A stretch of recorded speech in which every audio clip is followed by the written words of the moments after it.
Imagine waking up not to the sound of an alarm or a new day full of possibilities, but to a void. A silence so heavy, it feels louder than any scream. Not a peaceful silence, but the kind that follows bombs, that echoes through broken buildings and shattered families. In Gaza, this silence is not rare. It is routine. It is the sound that comes after entire neighborhoods are wiped out, after children's laughter is permanently silenced, and after the world chooses to look away.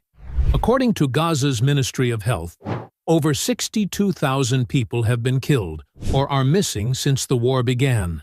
Of those, more than 51,000 are confirmed dead, and 11,000 remain missing, many presumed buried beneath rubble. This is not just a humanitarian crisis. It is an erasure of human existence. Over 2,172 families have been entirely wiped off the face of the earth. No survivors. In 5,070 other families, only one person remains alive to carry the memory of everyone else. These are not just numbers. They are a collective graveyard of names, faces, and futures. More than 18,000 children have been killed, including 281 newborns who died within days or even hours of birth. 892 infants, not yet a year old, were also among the dead. This is not a tragedy. It is an atrocity. 12,400 women have lost their lives, many while protecting their children or searching for food and water. At least 52 people, mostly children, have died due to hunger, while 14 children lost their lives due to exposure in freezing weather. In Gaza, even the womb is not a sanctuary. War typically spares those who heal, those who serve, and those who report. But in Gaza, hospitals, clinics, journalists, and rescue workers have been deliberately targeted. Over 1,400 healthcare workers have been killed. 144 ambulances have been destroyed, along with 38 hospitals and 81 health centers. 164 medical facilities have been directly bombed. Even as they tried to save lives, they became victims themselves. 113 civil defense workers, 748 rescue personnel, and 211 journalists have also been killed, many while delivering aid or truth. The assault on Gaza is not only killing its people, it is erasing its future. Over 13,000 students have been killed. At least 800 teachers and 150 professors have died in the attacks. More than 785,000 children have been completely cut off from education. 142 schools have been destroyed, and 364 more are partially damaged. Books, pencils, and classrooms have been replaced with debris and silence. A generation raised on hope now walks among ruins. More than 2 million people have been displaced. 280,000 families are in urgent need of new shelter, but even 111,000 tents, once provided for protection, have now been rendered useless. 232 shelters and 37 aid centers have been destroyed. Over 39,000 children are now orphans.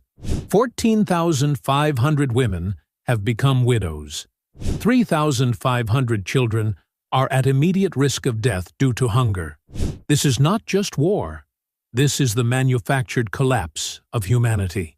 More than 165,000 homes have been completely destroyed.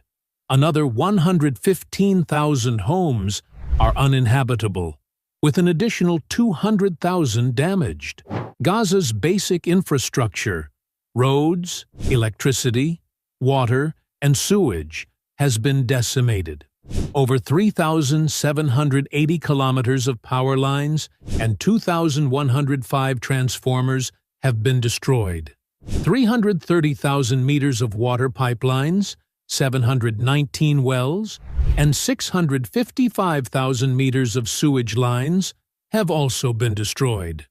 2.85 million meters of roads have been bombed. Gaza has been systematically turned into an unlivable wasteland. The destruction has not spared sacred places or cultural memory. 828 mosques have been demolished and 167 more damaged. 3 churches have been bombed. 206 cultural and historical landmarks have been erased. Even death is not safe. 19 cemeteries have been bombed, and 2,300 bodies have been unearthed from graves. This is not only a loss of life, but a loss of heritage and dignity. The financial cost of this devastation exceeds $42 billion, not just in buildings, but in lost futures, destroyed livelihoods, and economic paralysis. Gaza is not merely under attack, it is being deliberately unmade. This is not simply a war between two sides. This is a human catastrophe unfolding in slow motion. When thousands of lives are lost, when children are buried beneath rubble, when schools become cemeteries, and when the world remains silent, the question is no longer what is happening to Gaza, but rather, what is happening to humanity? Don't let this be another story that fades away. Share it. Speak up. Remember the names. Because silence, in times like this, is not neutral. It is a choice.